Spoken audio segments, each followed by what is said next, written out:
Éamonn Murphy If you were looking for highlights from the Munster opener at Páirc Uí Chaoimh, there were enough soaring points to fill up a tasty YouTube clip. In fact, the array of ice-cool freezing over-the-shoulder gems from RTE's official man of the match Patrick Horgan were sufficient on their own.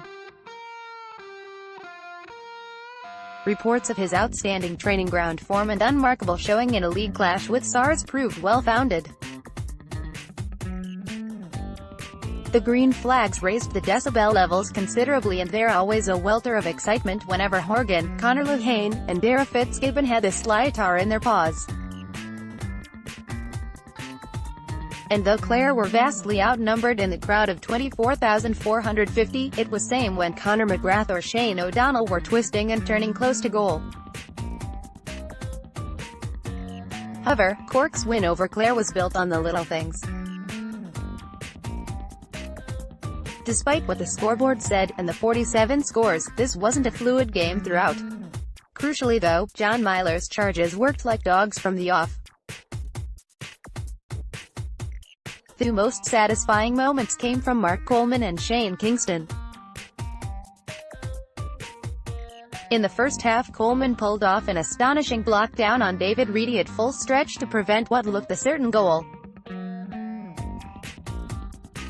The Rebel rearguard were exposed a bit too often for comfort between the half and full-back lines, but their hooking and intensity was relentless. Damien Cathal epitomized that effort, intercepting the ball at vital moments, ably supported by rookie Sean O'Donoghue and Colm Spillane. Front foot hurling from the last line of defense. Kingston's key contribution wasn't setting up the goal. It arrived in the 71st minute. The sub, along with Lehane, raced back faster than the flash to hook Seed Namori as he wound up to split the posts. That sequence concluded with a foul on Bill Cooper, which Horgan converted from inside his own half to nudge Cork 1-20 to 1-19 ahead. Rebels outscored Clare 1-3 to 0-2 from there on to seal the result. Look, this was no epic return to Páirc Uí Chaoimh for Cork hurling, yet Rebel supporters departed the revamped stadium after 2 wins with plenty of room for improvement in the minors and the seniors. The cut-in thrust of traditional Munster hurling was lacking until the first goal midway through the second half, but an exciting finale and a 5-point win were nothing to sniff at. For the U17s, they survived the nightmare concession of 3 first half, but when the game was on the line, stepped up to the plate. Shane Barrett, Paul Cooney, Daniel Hogan and Cillian O'Donovan did the heavy lifting in that minor display, putting over 26 points in 60-odd minutes with some going. At times, the senior game mixed the magical and maddening.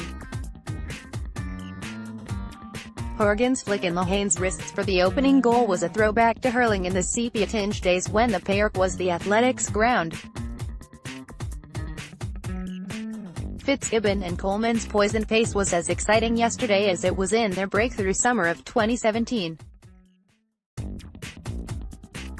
Yet when Cork were 4 points up after 60 minutes, they coughed up 2 cheap turnovers, a misplaced Daniel Carney pass and Lehane caught teeing up a shot to the tune of 1-1. In the first half, Clare could have put far more on the scoreboard if they hadn't tried to walk the sliatar towards the square, shades of Arsenal at their most frustrating. Make no mistake, the game could have panned out differently. Time and again the banner went for an extra pass when the easy point was on. Creating goal chances was their primary tactic, but they were forcing it more often than not. Credit to the Cork backs for their ferocity in the tackle, but Clare were the architects of their own downfall. If they just hurled off the cuff, they could do serious damage, but you could say the same about every campaign since 2013. In Cork's case, no one will be getting carried away with a win in a game they were hot favourites to claim. It was admirable display for the most part, especially in how they adjusted to the nasty hit to newcomer Robbie O'Flynn and lengthy delay after, but tip next Sunday will be a tougher test. The Premier are under savage pressure following their loss to Limerick, but they've a host of big guns they can recall to face Cork, and their sharpshooters are generally more clinical than Clare's. The return of Alan Cadogan would be a boost, but even if he doesn't make it, Tim O'Mahony could be a serious addition. He won an essential free just after Tony Kelly's goal yesterday and put himself about in his cameo.